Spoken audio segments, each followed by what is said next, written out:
Another game of this titanic clash, Karpov-Korchnoi. It's Merano, 81, game 13. Korchnoi was trailing Karpov. He was losing badly, 4-1.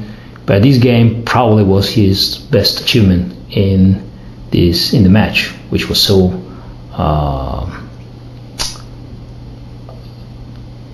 difficult for him, and ended up with his eventual collapse, 6-2, and thus ended his hopes to overthrow Karpov.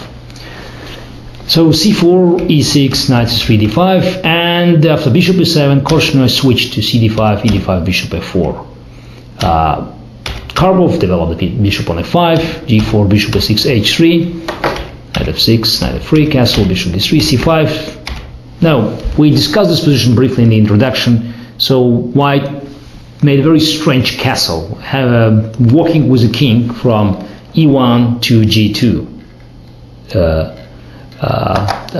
But king is quite safe, and white has slight pressure on the king side. But more important, white pieces are better positioned to control the center. So we could see that Korchnoi could manage to use these disadvantages by just doing some unconventional moves. So d takes c5, bishop c5, knight b5. I don't think Karpov at one point recognized all the potential dangers in this position, because now suddenly, if he can't play queen b6 because of bishop c7, and he's losing an exchange.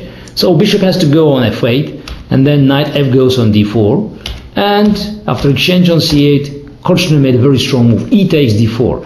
So sounds a little bit strange. It's unconventional, because traditionally white always tried to use this square, this d4 square, as a stronghold for a knight. But Korchnoi recognized that having knight on d4 would not be enough to increase his advantage, while having pawn d4 could offer him some more intriguing opportunities. His knight is well positioned. He's going to attack black's camp on c7. Also, having these pawns on d4 and d5, eventually it could limit black's options with the knight on f6 and a bishop on f6. Somehow white could play even f2, f3, taking control of e4 square, keeping an edge. Just look at the pieces. White knight is better positioned. White bishop on d3 is much better positioned than bishop on e6. White bishop on f4 is also playing more important role. So if white could actually manage to exchange queens, bring the rook into the game, then black will be in serious trouble. The only chance is slightly exposed position of white king, but it could be overcome. So Karpov played queen d7, and here, interestingly enough, Korchnoi again changing the course of the game. So he could of course come back with a knight on c3, or to continue the game as we just discussed, playing f2, f3. But he suddenly found a new interesting option. He played knight c7, rook c8, and took on e6. Looks illogical again. The bad passive bishop was eliminated for an exchange on a knight that could play a big role by attacking black's position from somewhere, c7 or d6. Also, white seems losing time and potentially strengthening black's pawn on d5. But again, it's a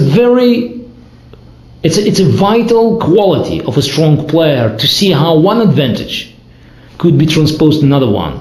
And so Korchnoi was able to shift from one concept to another concept, because after f takes e6, rook e1, he just recognized that pawn on e6 is too weak, and in fact white is no longer trying to be defensive on the king side, but white is going to attack on the king side. So that wasn't quite an amazing deviation. So, and probably caught Karpov by surprise. a6, g5, knight e4, hoping just to sacrifice a pawn, but then creating counter chances, because white king on g2 then will be exposed. But then queen g4. So suddenly, all white pieces are concentrated on the king side, and there's a threat f2, f3, and the pawn on e6 will be lost. Karpov desperately tried to create a counter chances. Bishop b4, rook e2, rook f8, and after f3, queen f7. but it seems to be inefficient. Bishop e2, bishop e5, knight d2, a3, knight takes f3. So Karpov is also trying very hard. So now, if taking on b4 would be met by knight e1 check.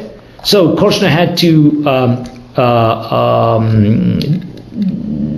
control e1 square, and obviously move bishop g3 is coming in consideration immediately. And that was in fact the best move. That was the winning move, and now we'll see why. Because Korchnoi played g6, which was a mistake. But we can understand that both players were already in time trouble, definitely. Korchnoi, who was playing this creative game and probably overspent his time limits. But after g6, a6, bishop g3, that was Korchnoi's original idea. And it seems so logical that white just played g6, ruining black's position on the king's side. And what's the difference? Why the pawn on g5 is important? In fact, it was important. Karpov didn't find the only saving maneuver, which was knight h4 check, king h2, knight f3 check, king h1, and back on h4. So that was an amazing resource. And after queen takes h4, queen f3 check, rook g2, queen takes d3, a b4, rook f1 check, king h2, queen d1, white is forced to make a perpetual after queen d8, king h7, and queen h4 check. Now, what was the difference if Korchnoi eventually played bishop g3 at move 28? And the difference is that if black is trying to do the same, playing knight h4 check, king h2, knight f3 check, king h1, knight h4, then bishop takes h7. That's the move that we could make after g6. King takes h7, queen takes h4, king g6, and then rook f2, winning the piece. So again, a small nuance, probably not very logical, easy for computer to spot, because computer would not play g6. It doesn't play with a common sense. It sticks with calculation, and it could throw away a great game played by Viktor Korchnoi so far. But lucky for him, Karpov didn't find this nuance, which was not easy to find, let's admit.